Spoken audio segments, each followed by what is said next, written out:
recording. I've never met anybody who's female and 22 with sleep apnea, though.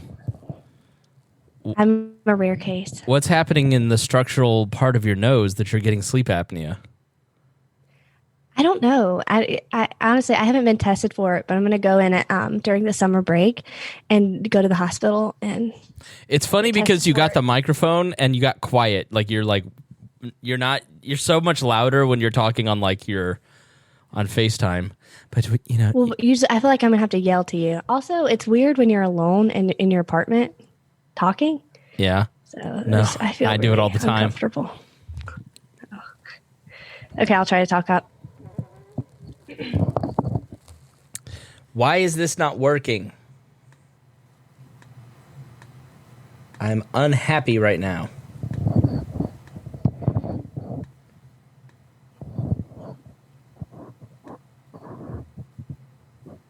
Hello? What isn't working? It's supposed to stream to Facebook, but it's not doing it. Let me try YouTube. These pictures are so funny. your e-girl starter kit. Follow me on onlyfans.com. I really cracked myself up with that text message I sent you where I said, I can't wait to tell my mom that an old man that I've never met from the internet sent me a camera and a microphone to start live streaming with him. Did you send it to her? No, but last night I was telling Clark, I was like, you'll never believe what I am doing tomorrow. Me, unqualified me. And then she came in, she goes, Levie, what are you doing? And she said, are you going on a podcast with Chris Spangle? And Clark said, how do you know who Chris Spangle is? And she just said, I know things. So she knows about you. That's funny. I didn't know that she knew about you. Well, I want to know who her sources are. Is she a listener to the podcast? No, I think she just hears me talk about you. Oh. Yeah. Sorry. No. But she said she did want to listen to the podcast, and I told her she couldn't. You don't want her to listen? Why? Because I don't want her to hear me doing this. She can listen to one that I'm not on. No, so she knows about you. Way worse. That's funny. I didn't know that she knew about you. Whoa. I am hearing myself I want to know who speaking her about her 5 sources seconds are. late. Yeah, I was just getting the YouTube set up. Oh, I thought that was on my end. No. But she said she did want to listen to the podcast, and I told her she couldn't. This is how clear it sounds. Wow. It does sound good. I sound so Southern. I know. Well, surprise. I mean, I know, but I didn't think that I had like a terrible accent, but I do. Sorry. That's okay. You're allowed to have a Southern accent. No, because when you have a Southern accent, people think that you're dumb. I don't think that's true. Oh, that's totally true. It's like, oh, look at you, cute little thing with your Southern accent. Aw. It's never like, oh, I want to hear you give a scholarly presentation. That's a Jeff Foxworthy bit where he's like, you don't want to go to the doctor and hear him, all right, now I'm going to get you. I'm going to go down there. And I'll have to find it. That's probably true. He came to Albany. Did he really? Yep. What for? He was doing a show downtown after we had all the storms come through and like destroy this part of Georgia. He came through and did a benefit, and I got to take pictures of him. You live so far south that the only time famous people come to your town is for tornado relief? We also produce a lot of country music stars here. Oh, anybody I know? Yep. Luke Bryan, Cole Swindell, winner of American Idol, Philip Phillips, also a songwriter. I don't know their name. Written a lot of songs. So all from the same town, same place. Albany, Georgia? Well, technically like Leesburg, but Cole Swindell, Terrell County, same difference. Isn't that your cousin? Yes, I'm giving him a lot of, what do you call it? Publicity? Yeah, free pub. Send him an ad bill. Okay. Okay, all right. You ready? Yes, I guess so. Okay, all right. Hold on. This meeting is being recorded.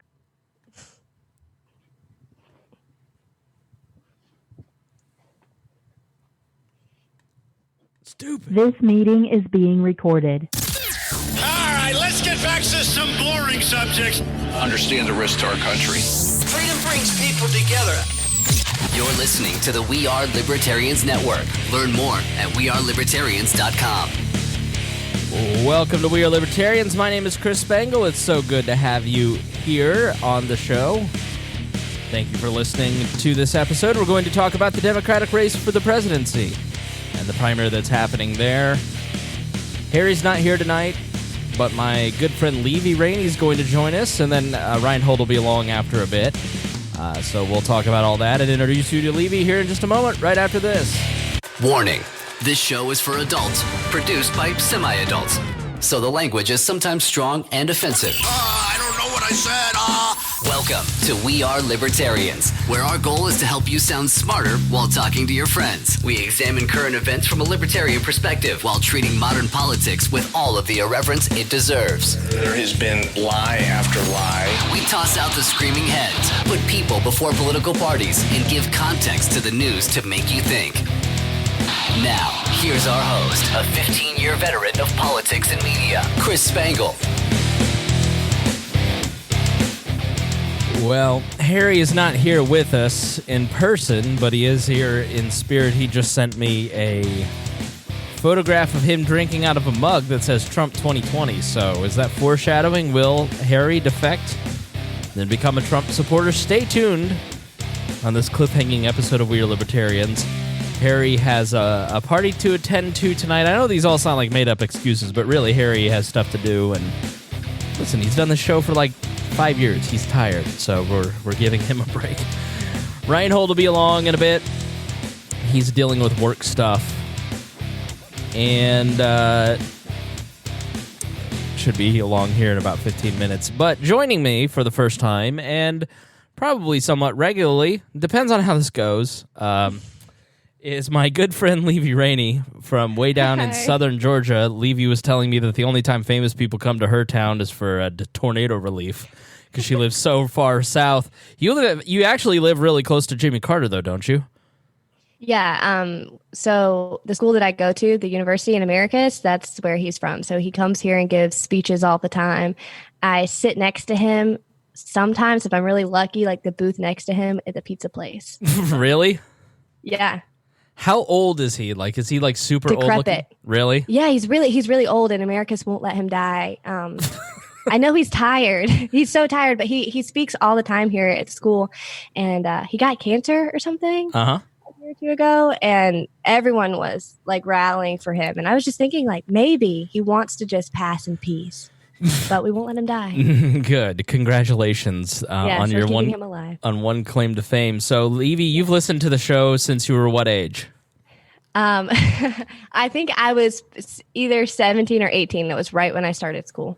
I know. Doesn't it make you feel old, listeners, that this show is so old that people weren't able to buy cigarettes when they started listening to this program? It makes me feel old. You're I added you to the co-host chat. And we'll get your opinions of that in a moment, of the other co-hosts. But I've wanted to have you on the show for a while because you listen to the show, you understand the show, you and I are good friends, and so you give me crap. You're funny, but you're also curious about politics and ask a lot of good questions, and so that's part of what you're here to do, is ask questions and not let people like Rhinehold, Harry, and I get too far ahead of ourselves, so we make sure that people understand what we're talking about. But we added you to the chat, and I made your nickname Arvin Bait, and we told everybody that you were 15, and everybody was on their best behavior for like 6 hours. It was so funny. I was a little disappointed that they believed you, honestly, because I was ugly when I was 15. You really were. You were. Oh my God. No, I'm not going to lie to you. I was so ugly. Yeah, I was. I was really ugly, but... Guys, she had this. Yeah. She just discovered this profile picture on her email that she's been. Oh no, it's still up there. It's still up there. I logged into. Oh, okay. I think I need to post this to the wall Instagram. It's really good. I made this email when I was 12, and I took a selfie with the webcam on the computer, and I didn't realize that it was still the profile picture for this email, and I have been using it since I was 12, and so I logged in the other day. My god! If you go to the YouTube, then you can see the picture. There it is. Yep. What is it? What is it about? Because you're a ginger. You're not like I'm what's called a day walker, where I'm kind of red tinted, but like you're a full redheaded ginger. Like, what is it about gingers when they're younger that they look so? Y'all look so weird. Oh no, I wonder if it's like before makeup. Honestly, I'm gonna be real with you. Before you know how to like make the best of the situation. The best. I'm just gonna be honest. Sounds like you have a terminal disease. Some would say so. You showed me your makeup routine. It's like an hour and a half. Yeah, it is. It takes a lot of effort to be this cute. It doesn't come easy. It does not come easy, but it's worth it. Well, you can follow Levie on Instagram if you're not a creep and you're not allowed to message her. You're not allowed to get in her DMs. You're not allowed to talk to her the way that the creeps talk to Trisha. You're not allowed to talk to Trisha that way. But if people want to follow you, then they can do that how? You can follow me on Instagram. My handle is Levie Rainey. So easy to find. Cool. So, Levie, are you a libertarian? Like, how do you describe yourself politically? Yes, I do. I do describe myself as libertarian, but I would say that I'm more driven by my faith than I am. Like I find my identity more so there than I do the politics. Libertarian just sort of supports that, and I feel like it's a tool in my belt. So it just makes sense to me, and I feel like it gives me the most freedom to act, as I want. So when did you discover libertarianism, and why did you think, I might be one? I feel like this is going to sound, I never had like a big transformation.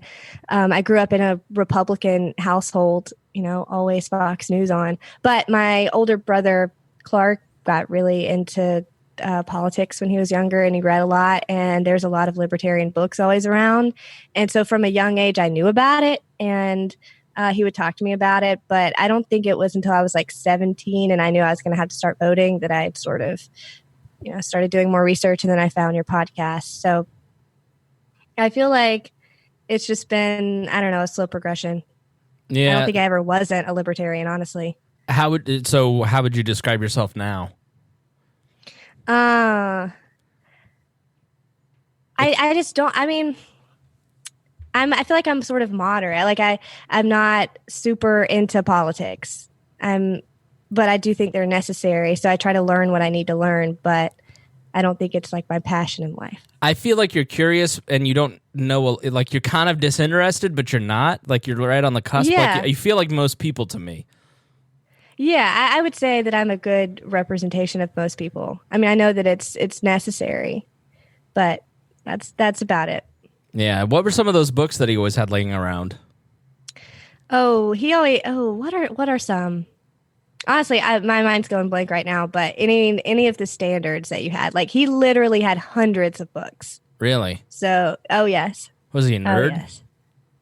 Yeah. No. Aw. No, he's not. He's a cowboy. He's not a nerd, but he's very smart. So you like you're such cowboy. You are a young female, so you like skew progressive and liberal kind of culturally, but you also grow up like. I jokingly call you. It's everything. It's everything. Yeah, you're my yeehaw correspondent. Like, there's a boot barn going in across the street, and I was like, "Hey, there's a boot barn going in," and you're like, "Yeehaw, get one." And like, but you grew up. You live in this super conservative small town, super conservative. I mean, I think we may have actually done. You've been on the show, right? Was it a daily? Yeah, it was before the governor election. Oh, that's right, down in Georgia. Mm-hmm. And we talked a little bit about the tension, but let's revisit it. The tension that you sort of feel like being, all right, I'm a young liberal-leaning female, but libertarian, but also conservative. I mean... Yeah, I feel like it's just, I have a little bit of everything because I grew up very conservative, and but I'm also an art major. So I am in the art department. And most people in the art department are from Atlanta or more urban areas, very liberal, but we're seated in this very country, very conservative, some would say backwards place. And so it's I have this weird combination of all of the pieces. So I don't know. It's not strictly one thing. Is it super Trumpy there? Yes. It's. I mean, I don't know if this is uncommon, but I know that people will like paint boards and put them on posts and mount them in their yard. Not like a permanent sign, like Trump sign. They'll make a permanent board and say Trump on it, and it'll live in their yard for the entire presidency. So is it's that been normal? I feel like it is. I feel like if you go to rural Indiana, it's not that much different than like where you're living. Okay. So yeah, that's very common here. A lot of like Trump flags flying behind a big truck. So yeah, the only time I've ever triggered you, I think, which is why one of the reasons we get along so well, is when I mentioned Sherman burning the South. You still I can't go there. I can't. It gets me mad. It's so sad. We didn't deserve it. Okay. See, I told you. It's Let like us secede. no triggers whatsoever, but you mentioned Sherman marching it. Bittner used to be the same way. He was from Marietta, and you'd say Sherman marching towards the South and be like, listen to that piece of shit. It's like, whoa. You Georgians are really mad about this. Oh, for sure. I mean, it's like I grew up being mad, so. What was that coat that just ran into the frame? What? Oh, it's your dog. That's my dog. It's my dog. Casey Musgraves. She's named after the country singer Casey Musgraves. It's a cute dog. She's really cute. Yeah. She can be loud, though, so. Well, we'll get through it. My cats are trying to plot a strike now. So what do you think of Donald Trump? He gives me like the shivers as a woman. He makes me very uncomfortable.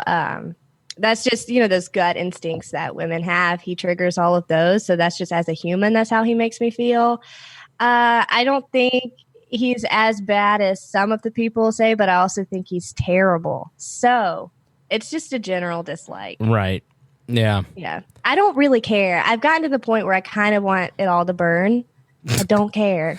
So I don't know. I don't even have specific opinions. That's sort of where I'm at. It's like, I don't want to give him the oxygen because if you'll meet Rhinehold once he joins us, and I'll talk about him because he's not here. He's so anti-Trump, and he's got Trump derangement syndrome, as I joke with him, because it really does make him mad when you say that, I think. But like he's like, any Democrat would be better than Trump at this point. I'm like, you really think that Bernie Sanders would be better than Donald Trump? Like, see, I don't think that. So I don't know what you call that, but I don't think any of the Democratic candidates are a better solution. Delusional is what you call it. Like, there's at least we know that Donald Trump is bad in a lot of areas. He's okay in things like regulation and possibly courts, but like, we're gonna zombie our way through a Trump second term. But like Bernie Sanders is an unknown. I mean, that guy's just a grifter too. So we'll talk about this once he gets here. But I'm sort of in the same place where it's like Donald Trump I don't have a reaction to him anymore. Like I think, and I feel if America got to that place, he'd lose a lot of his power if we just all kind of shrug our shoulders a little bit, like with all politicians, really.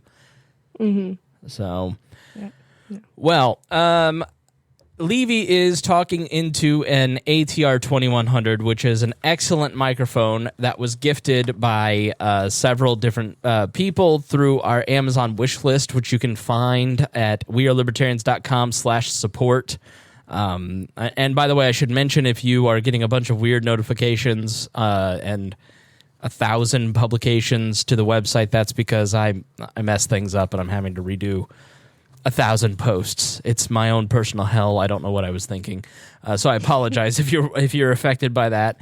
But it'll work out great in the end. It'll be so nice and organized. But she's talking into an ATR 2100 that was donated by people like Craig DeCosta or Jason Doolittle. She's on a webcam that was bought with patron money. She got a neat tripod too. You got a whole care package. You got whole about setup. Yeah, you got like $200 worth of equipment, and that's only possible because of our patrons. And so, if you are one of those patrons, then thank you so much for helping give Levie all of this equipment. Levie, thank everyone. Thank you so much. I really appreciated the care package. Yeah, so she opened it up and she went, "What does all this do?" Yeah. You're But I'm kind of learning. You're 22 22. and you're like a boomer with technology. What is it with you Zoomers that you don't know anything about technology?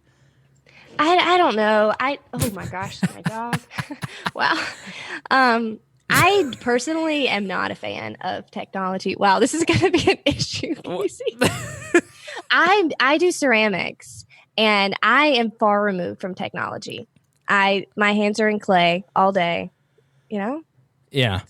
So she literally was like, "Okay, where do I plug this in?" And she had the XLR plug into the microphone, and I'm just like, "What?" So, okay. All right, let's go to the basics. This is a microphone.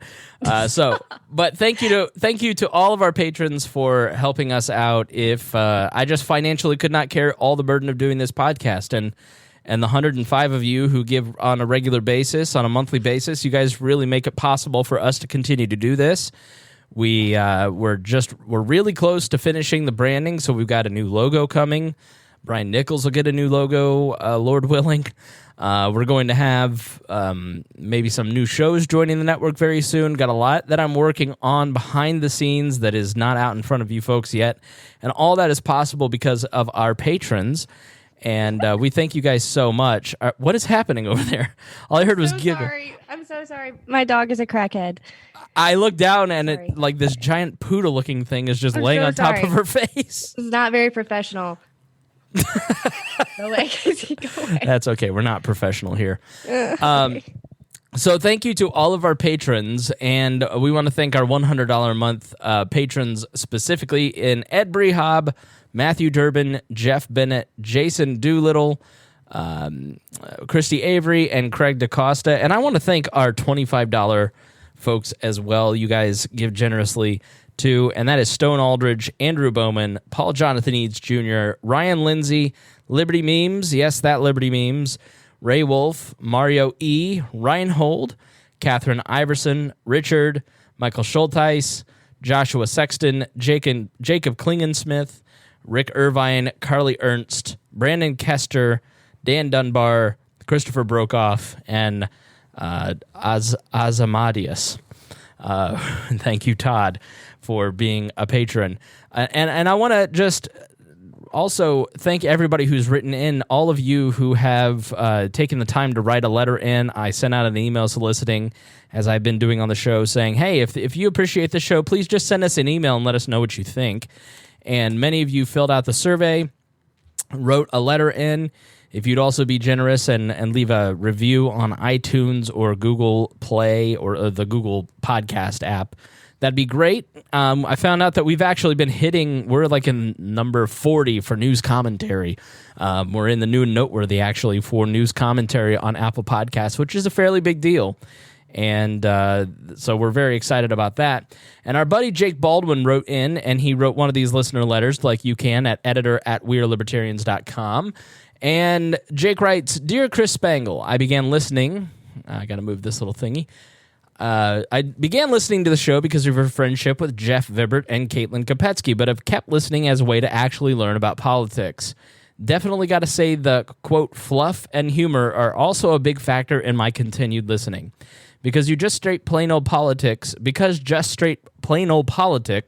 is too boring, and I'd rather listen to static than just bland talking heads. And so we thank Jake for writing in.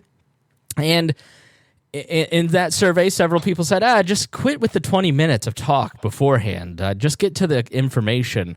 And I don't do that because I want you to take a little bit of time to get to know Levie, to get to know Rhinehold, to get to know me or Harry or Brian Nichols or Jeremiah and the Boss Hog crew whenever they're on. Because I want you to understand that we're real people talking about politics, and it becomes a little more entertaining, just as it is for Jake, than it is if you tune into the 538 podcast, where it's just some boring journalists talking about some of this stuff. So that's why we do it, but we put in the timestamps so you can fast forward through that first 15 or 20 minutes and just get right to the content. But it's a lot better than in the early days. When you started listening, Levie, we were droning on for hours without ever getting to anything of substance. Yeah, I would listen on my commute to school, which was about 35 minutes, and I would make it about an eighth of the way through the podcast. I remember being very confused on who was who. Right. But look, you're professional now. I'm proud. I mean, professional is a strong word, but I appreciate it. Yeah, we are in an election year, which means people are really curious about stuff. And our listenership in 2015 was like 2,500 people an episode, and by the early 2017, it was 10,000 people an episode. And so it's been a significant jump every presidential year, and then it kind of holds steady. So we got to bring our A game through 2020 and early 21, because that's when people are really curious about the stuff. And if we're going to ask them for their time, then I want to make sure that we take it really seriously. Mm-hmm. So I've just come to that epiphany and tried to be a little more.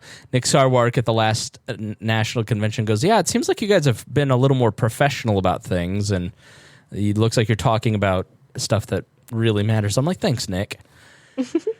All right, so let us talk about the Democratic primary, and let's. How much do you know about the Democratic candidates? Are you following this at all? I know just the generals. I know that Bloomberg has the NDAs with several women. I just know like the basic things on Twitter. All right, so give us the basic things on Twitter version of this race. Okay, I know that Elizabeth Warren is Pocahontas. That's what I know from Twitter. What is Bernie Sanders' thing? I feel like communism. Does he have a good? I mean, yeah, but does he have a good zippy name to him? You know. No, Trump calls him Crazy Bernie, but I don't feel like there's it doesn't stick. It didn't stick. No. Okay. Honestly, that probably about covers it. Do you know anything about Pete Buttigieg? Nope. I just learned how to say his name the other day when me and my brother were talking about him. He's a big fan. You didn't mention Joe Biden, the front runner, for so long. Oh, creepy Uncle Joe Biden? Heck no. No. Have you heard the name Tom Steyer? No. Amy Klobuchar? Yes. Okay. And then Tulsi Gabbard? Yes. All right, so they're the ones that are running, and let's go through their ages, just because I find this remarkable. Joe Biden, 77, and looks every bit of that. Michael Bloomberg is 78 years old, which I was really surprised to find out he was almost 80. He seems very spry. Pete Buttigieg is 38, as is Tulsi Gabbard. Amy Klobuchar is 59, which I was surprised by. She seems younger.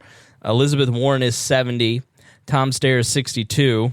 And Bernie Sanders is 78. So we have three of basically the top three candidates are nearly 80 years old white men. What's your stance on white males, Levie? Oh, they have all the power. That's about it. All right. Speaking of old white men with all the power, Rhinehold is finally joining us. When I think of powerful white men, I think of Rhinehold. How are you, Rhinehold? I am doing well, but have no power. I can guarantee you that, or I would have been here on time. That's okay. That's okay. We're just getting to know Levie, and you showed up at the exact right moment, right as we were about to start talking about the Democrats in the race. I'm sure it's more interesting to find out about her than listen to my old opinions, but I don't know. Levie, how would you rate yourself on that first 20 minutes? I would give myself a 1.5 out of 10. Out of 10? I think it was better than a 1.5. I mean, it was at least a 3.5. I love the honesty. I'm just kidding. No, it was great. So here's where we're at with the race. Vox broke it down into 3 phases, and so we're in phase 1 right now. We're going to end by 8 p.m. tonight, so this will not be terribly long. But we're just kind of dipping our toe in the water. We talked a lot with Rob Cortell about this race, and there's some nuggets in that episode 390 there that you can listen to. But we wanted to give you a little bit more structural information about what's happening, where things are going next. And we're in phase 1, as Vox states, the early states, this all-important opening salvo of Iowa, New Hampshire, Nevada, and South Carolina. Only have about 4% of the total pledged allocated delegates. 155 delegates, which is not a lot. It's a very small amount of the population voting, but it's all about momentum. And that is where Bernie Sanders has excelled. He barely squeaked out in Iowa and New Hampshire. He had a decisive victory in Nevada. And nobody really knows what's going to happen in South Carolina on Saturday. That is Joe Biden's firewall, as it is called. And typically whenever there's a candidate in a race, like Rudy Giuliani, for instance, this is my firewall state. I think it was South Carolina, maybe, in the 2008 race. It never works. That firewall always gets completely obliterated by the snowball that a candidate gets when they get that momentum in that first phase. And then we go into phase two. And in phase two, that's Super Tuesday and the mid-March contests. On March 3rd, Super Tuesday and its 15 contests are when the presidential race shifts into a true national primary. A total of 1,344 delegates will be allotted on Super Tuesday alone, about 33% of the total, and 11 more state contests are up for grabs on March 10th and March 17th. By the time March 17th rolls around 61% of the delegates will be allotted, which then moves us into phase three, the slog. We could either have a pretty good sense of who the nominee will be by mid-March, or the primary could be contested still as it was in 2016. You'll remember Indiana in both the Hillary-Obama race in 2008 and then again in 2016 for the Republicans versus Ted Cruz and Donald Trump. Indiana mattered, and that's in that's in early May, excuse me. And it's very rare for Indiana to ever matter in a presidential race on their primary, but it's happened. It does happen, and that's part of the long slog. The contest to decide the winner will happen from March 18th to June 6th. Those 3 months will be when the remaining 39% of the delegates will be allotted. The most important day in this stretch is April 28th, when New York and Pennsylvania, among others, vote. Now, when we talk about delegates, who are the delegates? You get the pledge delegates. At the district level, that's 2,591 delegates. At large, across the party, 898 delegates. Party leaders and state and local elected officials, 490. So the pledge delegates to each of that are attached to the candidates, 3,979 delegates. And then there's automatic super delegates, people who show up to vote at the convention. And that is DNC members, 445, Democratic members of Congress, 280, Democratic governors, 24, and party leaders, 22. That's 771. So if you have a close race in the pledged delegates, which is some are saying, let's say it's Bloomberg versus Bernie, and then the automatic super delegates show up, that 771 could be decisive, which is where people are freaking out that Bernie will have it stolen from him again. So that is kind of the lay of the land. Levy, was any of that surprising to you? I mean, was there anything in there where you're like, oh, now that makes sense? I'm going to be honest. I had a government class last semester, and I learned a lot of stuff I feel like I should have already known, being 21 at the time.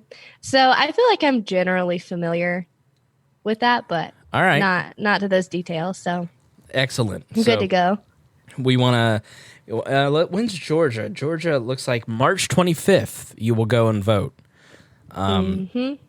So do you vote in a primary, or do you vote in a Republican or Democrat? I haven't. Okay. Yeah.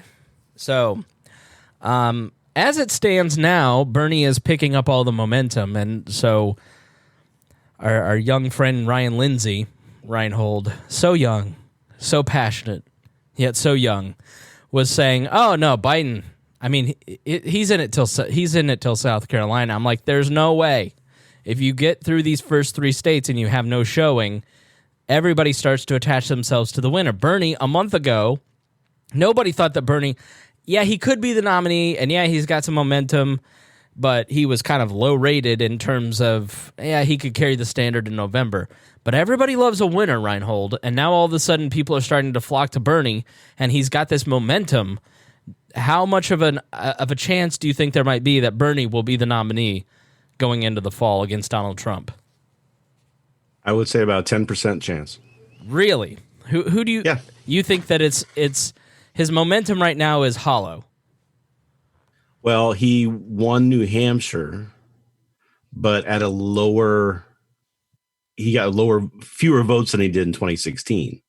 He came in second in Iowa, and he did really, really good in Nevada, but there were reasons why he did good in Nevada. He worked really hard in certain areas, and he put a lot of time and effort in there. But if you look at what's happened since then, he's given a couple of interviews that didn't turn out too well.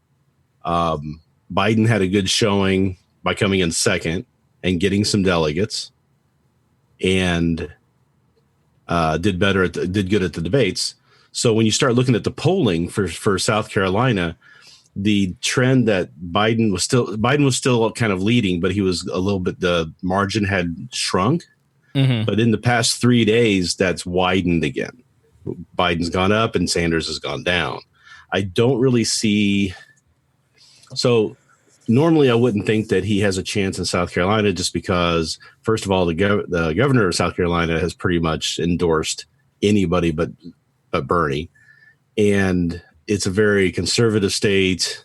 So even the Democrats are really leery of the left of the party and social democrats and progressives and that sort of thing. So he's got a tough road to go there. But the only thing it might save him from, to make it close, I think, is there's no Republican primary. So you got all these people who are going to go, well, I can go vote in the Democratic and I can try to get the guy who I think that Trump's going to be easy to beat. So they may go and try and vote for Biden, for Bernie then. Right. He doesn't he doesn't seem in any of these wins to be activating new voters. He seems I saw Howard Dean bragging on Jake Tapper that it's good for Bernie because he's activating parts of the Democratic Party, but okay, well, you've got the Democratic Party showing up, but you're not activating new voters like Barack Obama did in Nevada in 2008, right. 2012, which is really what you need to beat Donald Trump. Now, he did well in Nevada with getting the Latino vote and some of the other, the union vote. Even though the culinary union came out against him, he still won a lot of the union vote, right? So the actual members still decided to go with him anyway. But I don't think a lot of the Bernie's support, it's almost like kind of the way with Trump is, where he has a base support, and I don't see that shrinking, but I don't see that going up either, right? It stays pretty solid. So I think you're going to see 35% of the delegates going to Bernie, and the rest of them are going to be split between 4 other people, and you're going into a brokered convention. Mm-hmm. At which point then you're looking at superdelegates getting the vote. And I don't see the superdelegates giving it to Bernie. For him to get the nomination, he has to come in with between 45% of the vote or over 50. Right. Right. I don't see him getting it any other way. Yeah. So National Review posted a summary of a 538 article. That's where we're at with journalism. But 538 is sort of the big amalgamation of everything. So they say that Buttigieg just has a 0.8% chance of winning a plurality of pledged delegates. Let's see. Klobuchar and Warren are in about as bad of a position. Warren has a 2% chance of winning a plurality. Klobuchar has a 0.1% chance of winning. Bernie Sanders, they estimate he has a 70% chance of winning a plurality of delegates. And the man most likely to stop him from winning the nomination is Joe Biden. He has an 18% chance of winning a plurality of delegates, and while Bloomberg has a 9% chance, that probably overstates the billionaire's ability to edge out Sanders in a head-to-head competition. Sanders is running 15 points ahead of Bloomberg in a national head-to-head. Biden is running only 4 points behind Sanders. So it is interesting to me now. Biden is supposed to do well on Super Tuesday with states like Levie's down in Georgia, Arkansas, Alabama, Oklahoma, Texas, Virginia. Sanders will win California, Colorado, Maine. But the problem... Powerful relief. Oh, sorry, that was an ad from a website. So, Biden seems to be he yesterday saying, I'm running for Senate. He looks very weak. It seems like if you're a Democrat, that has to be a really crummy choice between one of those 3 guys. They brought up an interesting thing too, is that Sanders has never really been the front runner, right? So now he's the front runner. Well, guess what's going to happen? He's going to get the special treatment. He's going to get all of the stuff that he had in his past getting thrown at him from all sides to take him down. It's going to get ugly, and there's a lot of stuff in the past for him to get caught up on. So just this interview he had in 60 Minutes, he had two really kind of big glaring faux pas in there. Which were gaffes. One was saying that there was something good about Castro when he took over. He created a literacy program. And then there's what else was there? Then they asked him how he was about his Medicare for All plan and how much it was going to cost, how much it's going to pay. And he couldn't answer the question. He said, I don't know how much it's going to cost. Nobody knows how much this stuff is going to cost. We're just going to do it. Right. And that's not what people want to hear. Right. At least Elizabeth Warren had the guts to say to our face that her plan was going to cost $50 trillion. So, Levie, do you know you're kind of in the age bracket of the average Bernie supporter. Do you know anything about Bernie Sanders' past? Like, what have you heard? I don't think I do. I don't know anything about his past. So, and I know like a lot of people in the art department are very supportive of Bernie. So, being an art department, they may not find any of this troubling, but let me ask you. If I told you that Bernie Sanders honeymooned in the Soviet Union, praised Soviet Russia as it was finally in 1989 coming into the dream of 1917 and fulfilling its communist desires, if I told you that he has consistently praised Fidel Castro, Daniel, it's not Ortega, that's the taco guy, right? Who's the guy that just endorsed him, who's the socialist leader from South America, Rhinehold? Daniel Ortega, I think. Yeah, it's Ortega. Yeah, okay. So Ortega is a socialist dictator in Southern America. He refused to say anything negative about Maduro last year and has, on multiple occasions, praised the dictator of Venezuela, both Hugo Chavez and Maduro.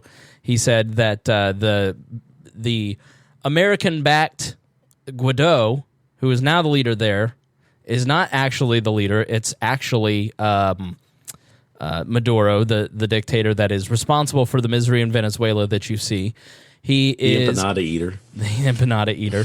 He is consistently anti-Israel. He is accused of being anti-Semitic by people like Ben Shapiro for constantly campaigning with people like Linda Sarsour, who is an anti-Semite. I mean, being frank with you. I mean, that's just the tip of the iceberg, because Bernie Sanders spent the first 40 years of his life.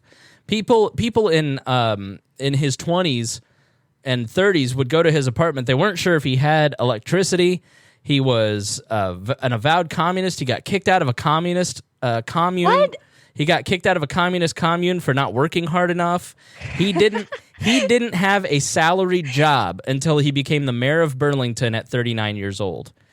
Okay, I knew none of this. I want to know how did he make the leap to mayor from where he was at? Because he had a TV show. He would record all these kooky little VHS tapes that went around kooky little Burlington, and he became somewhat of a local celebrity because he would do all these pro-communist, pro-socialist videotapes, and which, if you don't think the Trump campaign is going to dig up, you're crazy. And they're going to run like mad because Bernie Sanders... Trump's not going to have to, because Bloomberg and Biden and right. Klobuchar and Warren's going to do it too. I mean, they're all going to just attack him. So this man didn't have a job and didn't have a steady income until he was 39 years old and has lived off the government dole basically since then.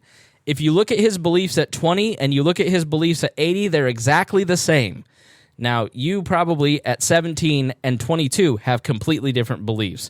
But somehow, Bernie Sanders is praised by his supporters for being consistent his entire life. When, all the crazy stuff insane that you were saying about communism and Russia and the USSR when you were 30 years old and all of these tapes, you still believe all that? Oh, no, I don't. So your consistency goes out the window. This man has 3 homes. He has a home in Washington, D.C., he has one in Vermont, and then he has a camp in Vermont that he goes to, a summer retreat, like most people do. He's in the 1% that he's a millionaire. He rails against that continually. This is his past. What do you think of Bernie Sanders now, Levie? I had no idea of any of that. So that's very confusing for me, honestly. Yeah. Do you think that it is going to help or hurt him that he praised Soviet Russia? It's obviously going to hurt him. If it doesn't, I'm going to be even more confused. Right. So, Rhinehold, I think people like Levie, where this has not trickled down to them yet, and it starts hitting them, he's in serious trouble if he's the nominee, which is why people like James Carville and Chris Matthews are going, is everybody losing their mind? Are we going to really reelect Donald Trump in a 1972 landslide? Like, I don't know. Did you follow the Nixon? Was it Nixon and Mondale in 72? It was Walter Mondale, right? Yeah. Yeah. Nixon won in an absolute landslide, just as Barry Goldwater lost in a landslide to LBJ in 64, although the Kennedy assassination played into that. But, Mondale, Barry Goldwater, like these were candidates that were just painted as lunatics by their opponents who were lunatics too. Like, there's no doubt about it that LBJ and Richard Nixon and Donald Trump are absolute lunatics. But I'm more waiting for the 1968 Democratic Convention to reappear, basically. So, and why? Why is that? Well, we're going to go into a broker convention. So there's going to be a lot of people, especially Bernie people, who are going to be very upset. So there's going to be protesting. There's going to be a lot of emotions are going to be running high. And I don't know if you guys remember the 68 convention, but there were protests outside because they didn't think that the nominee who was going to win was progressive enough. He wasn't against the war enough. They ended up having a lot of tussles with the police. The Mayor Daley, because in Chicago, Mayor Daley decided to try to, stamp down on the protest, and ended up causing a few altercations, as we say. So it got pretty interesting. It's an interesting history to go back and look at that convention. Yeah, because the reality is that a lot of Bernie bros are violent people. The Antifa crowd are mostly like, I'm not going to say that it's every Antifa person's a Bernie person and every Bernie person's an Antifa person, but I think for the shorthand, for people to try and understand, like in that debate, Pete Buttigieg was basically saying to Bernie Sanders, like, why is it that most of the vitriol spews from your campaign supporters? And he said, I think it's the Russians. It's not my people. And then one of his campaign staffers basically got outed on Twitter saying horrible things about other candidates. But who was it that said, somebody show me a Bernie supporter being violent? And then the person the senator who was shot spoke up and said, I can think of one. Oh, yeah. Steve Scalise was shot by a Bernie supporter. Yeah. I can't remember who it was who put the initial tweet out that, made the claim that there had been no any violence from any Bernie supporters. Wow. Yeah. So it is, the reality is that you may be right, because Levie, the reality is that because there are several weak candidates in this field, you could end up in a situation in the convention where you have one person may come out of the primaries, but 2 or 3 may go into the convention with delegates, and it may be decided by those superdelegates, the party structure officials, the establishment, and Bloomberg and Bernie may be fighting it out. They may go in there and Bloomberg may convince everyone of the truth, which is, I can win independent voters and crazy communist Bernie can't, so select me. He gets selected, and then all of a sudden, the Bernie Bros light Milwaukee on fire because they had the nomination stolen from their guy again. I mean, do you find the Bernie Bros that you have contact with in the art department are they ready to riot? Are they ready to rage against the machine? I mean, I think I'm surrounded by people who aren't informed. You know, you just hear the highlights of what sounds good to you and, you know, free college, and you want to be progressive because it's such a stylish thing to do these days. And so it's, you know, you want to be on like the right side of history. I think that's what so many people do, but they don't actually know any of his history or what he actually stands for. So I can't think of any of my people that would want to riot because I don't think they would know what they were rioting over. Right. I mean, Rhinehold, you weren't a kid in 68, were you? Did you have any recollection of like? I was 2 in 68. So, all right. So I don't remember that much. I do remember Nixon resigning, but that's one of my earlier memories. Okay. So you don't have any frame of reference. Like you can't say, yeah, they weren't politically connected either. They were just ready to riot. No, they were very politically involved back so in the 60s and 70s, people were very politically involved, a lot more than they are now. Right. It was a big deal, especially because of the war. I mean, the Vietnam really got a lot of people incensed and upset. And I find it kind of ironic that we are in a war that's longer and bloody and just terrible in scope and size, multiple wars, and people are like, yeah. So you really let me go back to it. You really think that Biden has a shot? Yep. I don't know if he is going to win. I just think that he's not done. See, here's what's the thing. If it was Bernie and one other person, like it was in 2016, when it was Bernie and Hillary pretty much right out of the gate, there was, nobody else really stood much of a chance. Bernie lost because Hillary, there's enough anti-Bernie sentiment in the party that they're not going to let him win. But now that we've got 3 or 4 or 5 kind of candidates that are splitting up that we don't want Bernie vote, then once you get into convention and everybody starts combining those delegates back together, you're going to find someone rise to the top. Somebody's going to make it. Now, I don't know who that's going to be. Bloomberg's been falling off. He got a big ad buy, got his numbers up, and then he went in the debate and he just tanked. Yeah. Right. So his numbers have fallen off. So people are like, well, okay, he bought himself some attention, but he's not going to get himself the nomination through it. But and Steyer's probably going to come in third in South Carolina. Really? So he's going to try and use that. Yeah, he's worked hard, and his wife has actually been there, has a house there now, or renting a house there or something like that. She's been there for months.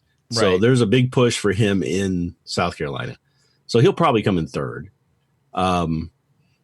So I just don't know what's going to happen. I don't think the normal rules apply in this case. I don't think everybody's trying to make Bernie out to be on the go, and he's got the rise, and he's got everybody's coming together, and it's his time. And I just don't think I think that's a narrative that's trying to be sold. The numbers don't show it. Yeah. So before I ask Levie a question, or let Levie ask a question, the reality is that Elizabeth Warren and Bernie Sanders have an understanding, or at least somewhat of a friendship, and so they're sort of splitting the vote. Buttigieg is kind of straddling the Bernie and the Biden-Bloomberg camp, and then Biden and Bloomberg really are pulling sort of more towards the centrist moderate camp. But once they go into South Carolina, that's going to really tell us who's got the strength or not. It's the first bigger primary. New Hampshire is the only primary that we've had so far where it's an open election. Had a lot of caucuses, which is sort of a weird. Doesn't really tell us much. I'm not going to lie. I'm not a huge fan of the caucus system because it doesn't tell us a lot. A lot of people are saying that the caucuses are done after what happened. Really, it's enough already. But Levie, you had a question. What did you want to ask? I was just wondering if Hillary has missed her chance at joining the election, because I heard a lot of little buzz around people thinking that maybe she was letting them duel it out and she's going to step in. Yeah, so I saw an article in the Bulwark, which is supposed to be somewhat educated publications say, Mitt Romney and Bloomberg should have a unity ticket, and Mitt Romney should get in the race and run. And, people talk about Hillary Clinton, but the reality is that ballot access is cemented and set months and months in advance. And so that's why Michael Bloomberg hasn't participated. Has he chosen not to participate in states thus far, or has he not been able to get on the ballot, Rhinehold, because he started so late? I think because he started so late, he missed some deadlines on those first few states. I know he's geared up and on the ballot for most of Super Tuesday, because that's where he's really wanting to focus his time. I don't think it's going to do him any good, but he's there. And as far as Hillary goes, I don't think she can really get on the ballots for votes. She could get write-ins, but I don't think that's going to cut it. But the only chance she really has is at a brokered convention. Everything goes out the window after that first round of voting, right? Yeah. So the second round of voting, superdelegates get in there and they can make a vote. And if somebody there can make the case, they can get thrown on there and become out of it with the nomination. I really don't see that happening. There's actually a betting site for nomination. What the odds are for certain candidates, and actually Clinton's fifth on the list at 3.4% chance. Yeah, Michelle Obama's always on there. So, Levie, the reality is you've got to print all the ballots. I use a printed ballot.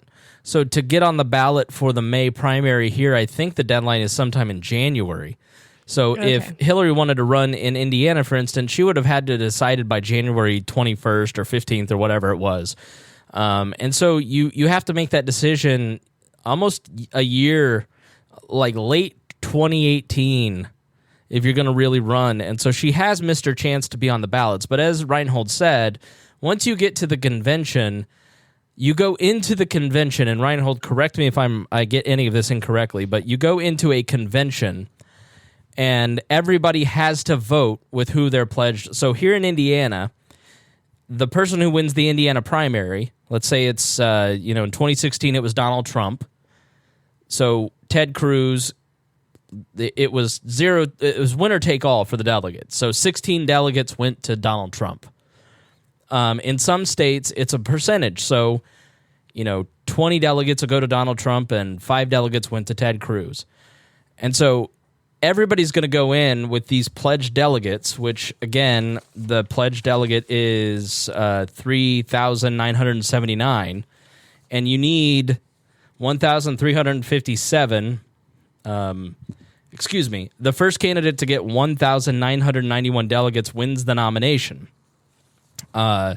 So you get those pledged delegates. Question. Yes, go ahead. What is a pledged delegate? Okay, so if Bernie Sanders wins your state, he gets those delegates. So every state has their own set amount of delegates. Indiana has 16, for instance, and it's based on congressional or the parties themselves set how each state is determining how many delegates go to a candidate. Does that make sense? Okay. So so for instance, let me go back to Iowa. 155 delegates have been racked up in these first 4 primaries. So Iowa, New Hampshire, South Carolina, and Nevada, that's 144 delegates. Bernie Sanders has won 3 of those, so he got all those delegates. Mm-hmm. So it's like the Electoral College, essentially. Okay. So each state, you're awarded a point or a set of points.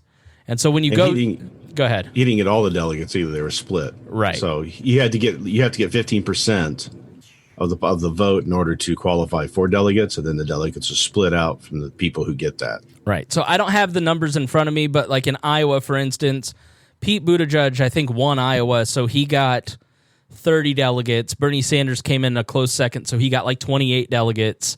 Then Biden got like 10 delegates.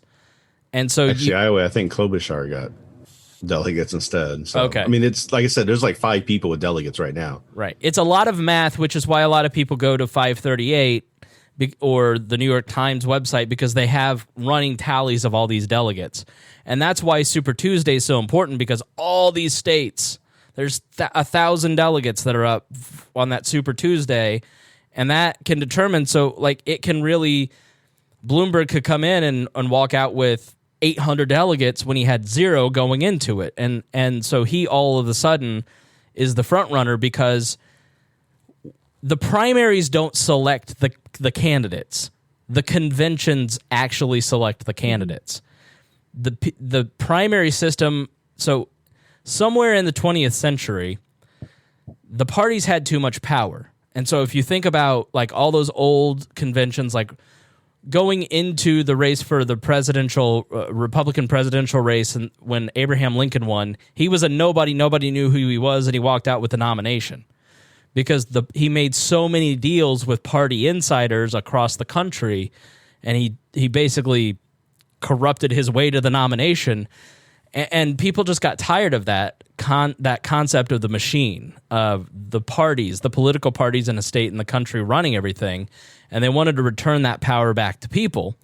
And so now the consequence of that is that congressmen have to raise an enormous amount of money individually instead of the parties raising money. But the parties still reside; they still have the power to select who the candidate is, but they defer to the people through the primary and caucus systems. Is that clear? Yes, I'm tracking. Okay. This is very helpful. Thank you. All right, good. And so the first round of voting at the convention is the pledged delegates. So everybody in Indiana, all 16 delegates, go to the convention, and they have to vote for who their voters in their state selected. So if Bernie wins, all 16 of those delegates, they all have to vote for Bernie Sanders on that first ballot. The second ballot, if there's not a clear winner on that first ballot, those 16 delegates can vote for whomever they want. So Hillary, Michelle Obama, Oprah could walk in there and go, second ballot, vote for me, and then all of a sudden, it's Oprah as the nominee because the party has selected somebody different because there wasn't a clear first ballot winner. And it's even worse than that. I didn't know that. Yeah. Yeah, it's actually so in 2016, you might have heard something called, I don't know if you might have heard about this, but there was something called a superdelegate. And that's how Hillary won, was that she won a lot of the superdelegates while Bernie was racking up regular delegates. So that caused a big stir in the party. So they made a rule change. So the rule change now is that on the first ballot, only the delegates get to vote. But if there's not a nominee chosen on that first ballot, it goes to second ballot. The superdelegates then get the vote as well. And the superdelegates are made up of party power people, insiders. Like we said, DNC members, Democratic members of Congress, Democratic governors, and party leaders. Those 771 people are the people who hold powerful positions within the party, a.k.a. the establishment, a.k.a. if Bernie doesn't get selected by those people, they're going to be pissed. So, yeah, it's going to be interesting to see how that all plays out, because there could be a case made where Bernie kind of almost wins the nomination, but then goes completely off the rails between that point and the convention, right? To where everybody just decides that, no, they need to go with someone else. I mean, right. There's a whole lot of different ways that it's going to play out. The only way to ensure that he wins the nomination is for him to get 50% of the delegates right up front. That's the only way he can make sure of it. If you watched last debate, the question came up was, should the nominee be the person who comes in with the most votes? And everybody's trying to say, yeah, because they know that they're going to put themselves in a bit of a hypocritical mode by saying no if they are also against the Electoral College, right? So it kind of puts them in a pickle. But I think Warren was the only one who said, well, we need to let it play out, because she's trying to, now what Warren is trying to do is she's trying to make the case for herself that she's the unity candidate. Right. Like she's the second choice of everybody.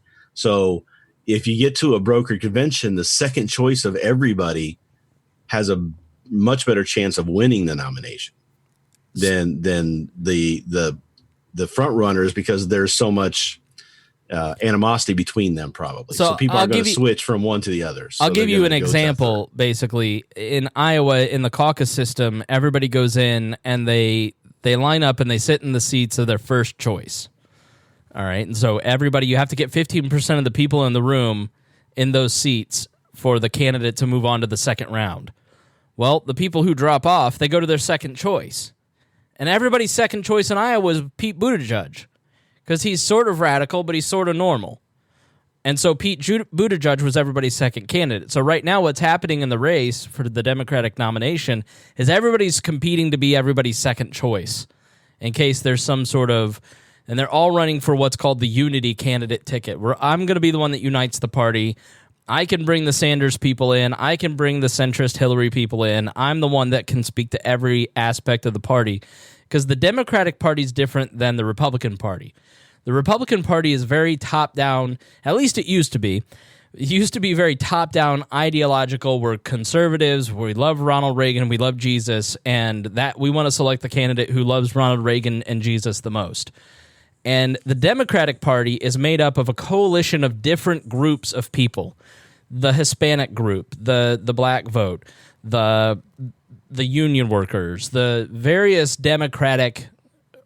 they're a very coalition-based party compared to the Republican Party, and that is why everybody wants to be kind of the unity candidate, because I'm the one that's going to be able to unite the party. But the reality is, who's going to be able to raise the most money is probably the most important question, and that's Bloomberg, because the problem for Bernie Sanders is Bernie refuses to take big money from corporate donations. And Donald Trump is basically fleecing anybody and everybody he can. He has a ton of small donors because he has a cult, and then he has a ton of big donors because he's the president and he's a Republican, and he makes regulations. And Bernie Sanders, can he compete financially like Joe Biden or Michael Bloomberg could? Probably not. So hopefully that kind of we ended way from where the beginning of your question was, but that was really a good question, because I think it really helps clear up exactly what the process looks like. Levie? Yes, thank you. It's good. All right. I understand more. Well, if you want to know how bad it's getting right now with the fighting that's going on, like a lot, I don't know if anybody really understands this, but there's a lot of stuff going on behind the scenes. But we're to the point now where people are starting to call Elizabeth Warren a moderate. Right. Right. So it's like, what? Where are you coming from with this? It's just interesting to see how people are trying to change all kinds of normal perceptions about these candidates. Yeah, all of a sudden Bernie Sanders is the norm of the party, when the guy was so radical that he's an independent. He's like, I made this point in the swamp. You're looking at the possibility of Donald Trump, who was a Democrat 6 years ago, running against a guy who is either an independent in Vermont, or Michael Bloomberg, who was a Republican mayor, as his opposition, or Lincoln Chafee, who has been all of them, if he's the Libertarian nominee. So it's wild times indeed. Political parties are just empty vessels. It's all about political party. It has nothing to do with ideology. Power. It's all about power. So I want to end quickly because I want to watch the debate. It starts at 8 o'clock. But so, I mean, everything can change tomorrow depending on how everybody thought Bloomberg was rock solid because of all this money, and then the debate kind of changed that perception. So we'll see what happens tonight. But let's give, and Levie, at the end of the show, we give time for people to give final thoughts, anything they might have missed, any self-promotion that you'd like. So I'm going to let Rhinehold go first to show you how it's done.